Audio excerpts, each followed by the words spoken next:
படம் நல்ல மேக்கிங்கில் இருக்குது சார், பாராட்டுக்கள். ஆனால் சவுண்டு மிக்சிங் வந்து ரொம்ப ஹை லெவலில் வச்சுருக்கீங்க. சில இடங்களில் ரொம்ப வசனமே கேட்கல, எங்களுக்கு கேட்கல. ஏன் அப்படி வச்சுருக்கீங்க சார்? இல்லை சார், இது உங்களுக்காக இப்போ அவசரமாக ஒரு அவுட்புட் எடுத்து பண்ணது சார். நாளைக்கு ஃபைனல் அவுட்டில் வேறு மாதிரி இருக்கும் சார். இல்லை சார், 100% சார். டேரக்டர் சார், படம் நல்லா இருக்குது. கிளைமாக்ஸ் இவ்வளோ கொலை பண்ணுறவன் அப்படி பார்த்தா திருந்திடுவானா? அது வெட்டு குத்துலாம் பண்ணுறான். ஏன்னா ஒரு மகப்பேறு மருத்துவமனையில் போய் பிரசவத்தை காட்டினா திருந்த வாய்ப்பு இருக்குது. இப்படிலாம் பிறக்குது குழந்தைங்க, நீ வந்து இப்படி பண்ணுறிய அப்படின்னா அதில் திருந்த வாய்ப்பு. அவனே வெட்டுறான் குத்துறான், அவன்கிட்ட வெட்டுறதை காட்டினா அப்படி திருந்துவானா? அதுதான் என்னோட அருமையாக இருக்குது படம். கிளைமாக்ஸ் மட்டும் சார் ஒரே ஒரு வேண்டுகோள் மட்டும் சொல்லிக்கிறேன். நான் உங்களுக்கு பதில் சொல்கிறேன் சார். இந்த கிளைமேக்ஸ் பற்றி மட்டும் இப்போ ரிவீல் பண்ண வேண்டாம். அதுதான் இப்போ நான் என்ன சொல்கிறேன்னா, இப்போ உங்கள் பேர் sir? RS Karthik sir. Viral Karthik sir. என்னோட நண்பர் கார்த்திக் சார். ஓகே. இப்போது சார், இப்போது கார்த்திக் சார், இப்போ நான் உங்ககிட்ட ஒரு 20 லட்ச ரூபா காசு கொடுக்குறேன். பக்கத்தில் இருக்கிற மட்டை பண்ண சொல்கிறேன். அப்போ என்ன பண்ணுவீங்கன்னா, அந்த காசு வேணுன்றதுக்காக உங்களுக்கு பிரச்சனை இருக்கு, பண்ணிடுவீங்க. இப்போ காசே கொடுக்கல, இப்போ வந்து அவர் மேலே பழி வாங்குற இதில் மட்டை பண்ணுறீங்க. இது ரெண்டுத்துக்குமே வித்தியாசம் இருக்கும். ஒரு கொலை நடக்குது, ஒரு கொலைகாரனாக இருந்தால் முன்னாடியே ப்ரிப்பேர் பண்ணிப்போம், பணம் வாங்கிட்டு இவங்க மட்டை பண்ணணும்னு சொல்லிட்டு. அப்போது அவனுக்கு பயமே வராதுன்னு அர்த்தமே கிடையாது. புரியுதுங்களா நான் சொல்கிறது? சார், நான் தமிழன்ஸ்லாம் சேர்ந்து ஒரு அருமையான தமிழ் படம் பண்ணியிருக்காங்க, ரொம்ப நல்லா இருக்கு. டேனியல் பாலாஜி சாரை பற்றி கொஞ்சம் சொல்லுவேன். ஏன்னா அவர் இறந்து போனால் கூட எங்களுக்கு வந்து அவர் இறந்து போகிற மாதிரி தெரியல. அவ்வளோ அருமையாக ஒவ்வொரு சீன்லையும் கடைசி வரைக்கும் அவ்வளோ எல்லாம் நடிச்சிருக்காரு அவர். சார் எனக்கு தயவு செய்து இதுக்கப்புறம் கேள்வி கேட்குறவங்க டேனியல் பாலாஜினா இறந்து போயிட்டாரு சொல்லாதீங்க. எனக்கு அது ரொம்ப ஊண்டாகவே இருக்கும். எனக்கு டேனியல் பாலாஜினா எனக்கு பயங்கரமாக லைஃப் கொடுத்துருக்கு. இந்த படத்தில் ஃபஸ்ட்டு வேற ஒரு ஆண்டகனிஸ்ட் நடிக்கிறதா இருந்தது. அது அந்த ஆண்டகனிஸ்டுக்காக ப்ரொடியூசர்ஸும் கமிட் பண்ணியிருந்தேன். ஃபைனலாக அந்த ஆண்டகனிஸ்ட் வந்து என்னென்னா அவரோட டிமாண்ட்ஸ் அதிகமாக இருந்தது. அதையும் அக்செப்ட் பண்ணிட்டாங்க ப்ரொடியூசர்ஸ். ஃபைனலில் நான் தான் மியூசிக் போடுவேன்னு அப்படி சொன்னார். அப்போது நீங்களே டைரக்ட் பண்ணீங்க சார், வணக்கம் சார் சொல்லிட்டு அவரை விட்டுட்டு வந்துட்டேன்.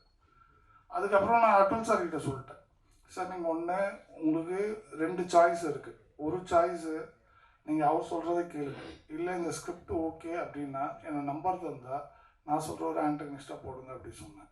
ஸோ ப்ரொடியூசர்ஸ்க்கு தான் நான் வந்து தேங்க்ஸ் சொல்லணும்.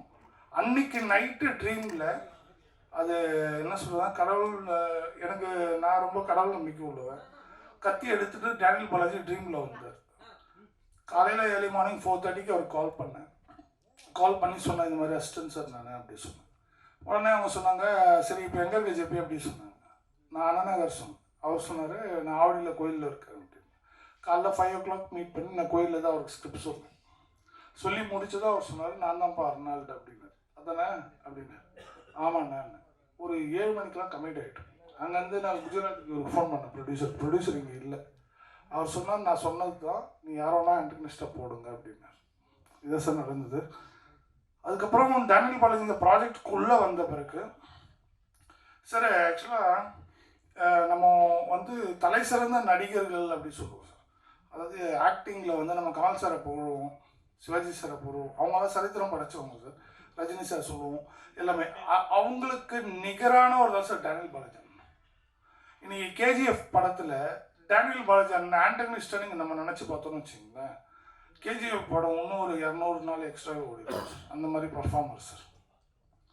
அதனால் இந்த படத்தில் அவருக்கு மறுபடியும் இந்த படத்தை நம்ம பார்த்துட்டு எனக்கு ஒவ்வொரு வாட்டியும் நேற்று கூட இந்த படத்தை ஃபைன் டியூன் பண்ணும்போது அடுத்த ஸ்கிரிப்டில் டேனியல் பாலாஜி என்ன எப்படி பண்ண போகிறது தெரியல. இந்த மாதிரி தான் இருக்கும் எனக்கும் என்னோட அசிஸ்டன்ஸ் எல்லாருக்குமே.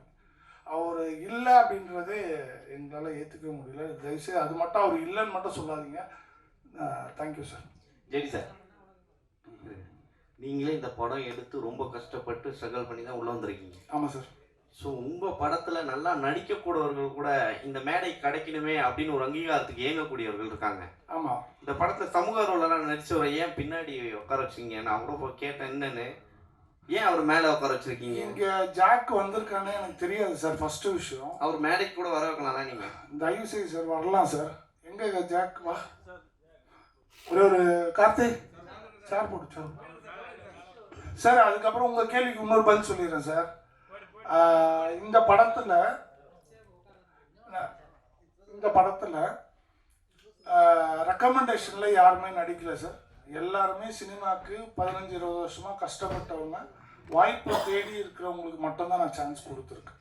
ஓகே, இல்லை நல்லா நடிச்சிருக்காங்க, அதனால தான் பின்னாடி இருந்தாங்க. வெளியும் பார்த்தேன், ஏன் வரமாட்டேறீங்கன்னு. இல்லை சார் அப்படின்னாங்க. உள்ளே வாங்க, நல்லா நடிச்சிங்க, நல்லா இருக்கு படம் அப்படின்னு சொல்லியிருந்தேன். இல்லை சார், ஆனால் கடைசி வரையும் நீங்கள் கூப்பிடுவீங்க, யாராவது கூப்பிடுவீங்க நாங்கள் எதிர்பார்த்துக்கிட்டே இருந்தேன். அதுதான் ஏன்னா இந்த மேடை வந்து அப்படிப்பட்ட மேடை, உண்மையாக உழைக்கிறவங்களுக்கு கிடைக்க மாட்டுது. அதுதான் சார், அதுதான் பதில் சொல்கிறேன். நம்ம ரொம்ப நாள் கஷ்டப்பட்டுகிட்டே இருக்கோமா. 14 வருஷமாக நானும் இங்கே தான் இருந்தேன்னு சொல்லியிருந்தேன் பூஜையில். ஆக்சுவலாக அதே மாதிரி தான் ஜாக்கும் அப்படியே வெளியிலே இருந்தாரா. இப்போ அந்த ரெகக்னேஷன் கிடைக்கும்போது கூட அது ஏற்றுக்கிறதுக்கு முடியல எங்களால். நம்ம இன்னும் அதே ஐடியாலிக்காக இருக்கும் மேபி. ஜாக் ஆக்சுவலாக ஃபஸ்ட் டே என் ஆஃபீஸ் வந்தாங்க, பயங்கரமாக மிமிக்ரிலாம் பண்ணுவாங்க. முதலமைச்சர் ஸ்டாலின் பற்றிலாம் ஸ்டாலின் சார் பேசுகிறாரா ஜாக் பேசுகிறாருன்னு தெரியாது, அப்படி தான் அட்ராக்ட் பண்ணாங்க. நான் ஜாக் கிட்ட சொன்னேன், ரஜா உன்னோட ஹீரோயின் யார் தெரியுமா அப்படின்னு. ஜாக்கு ஷாக் ஆகிட்டார், தானியா ரவிச்சந்திரன் அப்படின்னு. தானியா மேடம் என்கிட்ட கேட்டாங்க, யார் சமூக ஆர்வலர் அப்படின்னாங்க. அப்போது நான் சொன்னேன் ஜாக்குன்னு நடிக்கிறாங்க அப்படின்னு. அப்படியே காம்பினேஷன் ஷார்ட்ஸ் இருக்குது அப்படின்னாங்க. இப்போ நீங்கள் படம் பார்க்கும்போது உங்களுக்கு தெரிஞ்சிருக்கும்ல, ஆக்சுவலாக பார்த்தீங்கன்னா தானியா ரவிச்சந்திரனுக்கு பேரே ஜாக்குன்ற மாதிரி தான் இருக்கும் படத்தில், ஒன் சைடில். அதே போல படத்துல கமிஷனர் ஆபீஸ்ல வந்து இப்போ நடக்கிற நிகழ்வு மாதிரி காமிச்சிருப்பீங்க, இப்போ இருக்க சிஎம் போட்டோ வச்சிருப்பீங்க. டெஃபினட்டா சார், டெஃபினட்டா. அது எந்த ஆனஸ்ட்ல வச்சீங்க? சரி ஓகே இவர் வைக்கலாம், எந்த இதுவும் வராது. ஏன்னா அவங்களுக்கு தானியாவை காமிக்கும் போது கலைஞர், எம்ஜிஆர், ஜெயலலிதா, அதுக்கு கீழே எல்லாருமே இருப்பாங்க. இந்த இடத்துல மட்டும் ஸ்டாலின் அவங்க இருப்பாங்க சார். தானியாவை காட்டும் போது கலைஞர் எல்லா தலைவர்களும் இருப்பாங்க. ஏன் அப்படின்னா அது காரணம் என்னன்னா 3 பேருமே அதுவும் ரிவீல் பண்ண முடியாது. ஸோ இந்த மாதிரி இருக்கும்போது அவங்க கைடாக எடுத்துப்பாங்க. அவங்களுக்கு வேற என்ன சார் இருக்கு, கைடன்ஸாக யார் யார் வேணுமோ அவங்க எடுத்துப்பாங்க. அதனால தான் அவங்களோட பிக்சர்ஸ் எல்லாம் இருக்கும். இல்லை இல்லை இல்லை சார், ஆக்சுவலாக ஏன்னா லைவாக இருக்கணும்ல சார் ஒரு படம். லைவாக இருக்கும்போது ஆக்சுவலாக thanks to sensor team also sir. இந்த இடத்துல சார் நீங்கள் மிஸ்கின் சார் அவரோட அசிஸ்டன்ட்டுன்னு தெரியும். சொல்லுங்கள் சார். ஆனால் ஏன் அதே மேக்கிங் மாதிரியே இருக்குது? ஃபஸ்ட்டு கால் ஷாட் வைக்கிறீங்க, அதுக்கப்புறம் வந்து அவர் பார்த்தீங்கன்னா லாஸ்ட் எப்பவுமே வந்து அந்த மாச்சுரி ஷாட்லாம் வச்சுருவார். ஸோ அவர் கூட இருக்கிறதுனால அப்படியே எல்லாருக்குமே வந்து அந்த டீமுக்கே வந்து அந்த செட் ஆகிடுதா? இல்லை சார், நான் மிஷ்கின் சாரோட லாஸ்ட் 9 months போஸ்ட் ப்ரொடக்ஷனில் தான் ஒர்க் பண்ணேன் ரொம்ப சின்சியராக. இது மிஷ்கின் சார்கிட்டேருந்து வந்திருக்கு அப்படின்னா ஒரு 10% இருக்கும். மீதி 90% டக்கேஷா கிட்டானோ கிட்டேருந்து வந்திருக்கு சார். சார் நாட்டு வந்து ரொம்ப பெக்யூலியராக இருக்குது. மாச்சூரி, டாக்டர், போலீஸ் எல்லாருமே வித்தியாசமாக காமிச்சிருக்கீங்க. எப்படி உங்களுக்கு இந்த ஐடியா வந்தது? எங்கேயாவது நிஜ பாதிப்பா படிச்சிங்களா? எப்படி இந்த கரு உருவாங்க? இல்லை சார், ஆக்சுவலாக ரெகுலர் சினிமா பண்ணுறதுக்கு எனக்கு ஐடியாவே இல்லை சார். அதே மாதிரி என்னோடய சினிமா இதுக்கப்புறம் ஃப்யூச்சரில் உங்களோட ஆதரவோடு தொடர்ந்தால் கூட இப்போ நம்மெல்லாம் இந்த சீட்டில் பக்கத்தில் உட்காந்துருக்கோம், ரைட் சார். நம்மளை எந்த வகையிலையுமே யாருமே பிரிக்கிற மாதிரி படங்கள், அதாவது ஜாதி சம்பந்தமாகவோ ஏதாவது அப்படி அந்த மாதிரி கான்செப்டில் நான் என்றைக்குமே படம் பண்ண மாட்டேன். ஃபஸ்ட்டு விஷயம், வெறும் குட்னஸ் அண்ட் பேட்னஸ் பற்றி மட்டும்தான் சார் பண்ணுவேன் சார். எந்த ஒரு சரிங்க சார். பிபி 180னா இப்போ நார்மலாக பிபி வந்து 80 to 120 இருக்கும். 80 it's a normal level, 120 it's a high level, 140 is a hyper tension level. Hyper tension increase ஆகும்போது என்ன ஆகும்னா இமீடியட்டாக கோவம் வரும், ஆன்சைட்டி சொல்லுவாங்க, அதுக்கப்புறம் ஹார்ட் டிசீசஸ்லாம் வரும். பிபி 180 போயிடுச்சுன்னா ஹைப்பர் டென்ஷன் கிரைசிஸ் சொல்லுவாங்க. நம்மளுக்கே பாடியில் இருக்க ஸ்பேர்ஸ் எல்லாமே ஒவ்வொன்றா 3 monthsக்குள்ளவே எல்லாமே டேமேஜ் ஆகிடும் அது சரி பண்ணலன்னா. அதுக்கப்புறம் அது மூளையை பாதிக்கும். மூளையை பாதிச்சதுன்னா அவங்க என்ன பண்ணுறாங்க, அதுதான் இப்போ இந்த படத்தில் அர்னால்ட் நடிச்சிருப்பார். அந்த மாதிரி சில சீன் இன்டர்வல் பிளாக் அப்புறம் நீங்கள் பார்த்துருப்பீங்க எல்லாமே. ஸோ அந்த மாதிரி ஒரு கேரக்டரை ஹேண்டில் பண்ணுறது தான் புத்திசமாக இன்னொருத்தவங்க நடிச்சது. ஜேபி ப்ரோ இங்கே சார். இல்லை சார், பிபி இல்லை சார். ஆக்சுவலாக என்னென்னா முதல் படமே மார்ச்சரின்னு வச்சா பிளட் ப்ரெஷர்னால நம்ம எல்லா இடத்துல கொஞ்சம் பாதி பேர் இருக்கோம். ஆமாம், அதனால காமனாக இருக்கணும். ஜேபி ப்ரோ இங்கே ஆக்சுவலாக எல்லாருமே திரையில் வந்து என்னோட முகம் வராதா அப்படிங்கிற மாதிரி தான் ஏங்குறாங்க நடிகர்களே எல்லாரும். நீங்கள் இந்த படத்தில் சில கேரக்டரில் பார்த்தீங்கன்னா முகத்தை காட்டாமல் வெறும் முதுகு மட்டுமே காட்டுறீங்க, என்ன விஷயம் சார்? அது காரணம் இருக்குது சார். அந்த ஒரே ஒரு லேடிக்கும் அவங்க மிஸ்ஸஸாக வருவாங்க, இன்னொருத்தரோட மிஸ்ஸஸ். அவங்களுக்கு மட்டும் ஏன் முகத்தை காட்டலன்னா, அந்த தாய் வந்து கண்ணுக்குட்டி விட்டுட்டு வந்துடுச்சு மனப்பிறவில். சார் புரியுதுங்களா? அந்த தாய் வந்து மனப்பிறவில் கண்ணுக்குட்டி விட்டு வந்துடுச்சு. இப்போது அது மறுபடியும் கண்ணுக்குட்டிக்கிட்டே போகணும்னு ஆசைப்படுது. இப்போ ரோட்டில் யாராவது பார்த்தாங்கன்னு வச்சுங்க, அந்த தாயை தப்பாக பேசுவாங்கல்ல, அதனால தான் முகத்தை காட்டல. சார் டேரக்டர் சார், அது மாதிரி டேனியல் பாலாஜி மாதிரி இந்த ஹீரோயின்ஸ் எல்லாமே பிரமாதமாக நடிச்சிருந்தாங்க. தானியா ரவிச்சந்திரன் ஆகட்டும், இவங்களாகட்டும், இன்னொரு பொண்ணு அந்த போலீஸ் எல்லாருமே. இது எழுதுகிறப்பே இவங்கன்னு பிளான் பண்ணி எழுதுனீங்களா? இல்லை சார், ஆக்சுவலாக தானியா ரவிச்சந்திரன் கேரக்டர் எழுதும் போதே நான் ஜெயலலிதா அம்மாவை வந்து சைடில் வச்சுட்டேன் சார். நம்ம ஜெயலலிதா அம்மாவோட அவங்கள இன்ஸ்பயர் பண்ணாமல் யாருமே இருக்க முடியாது. ஓகே, ஸோ அவங்களோட லுக்லேருந்து எல்லாமே. ஸோ அந்த கேரக்டரைசேஷன் வந்து ஜெயலலிதா அம்மா மாதிரியே இருப்பாங்க, ஃபுல் ஸ்டஃப்டோட.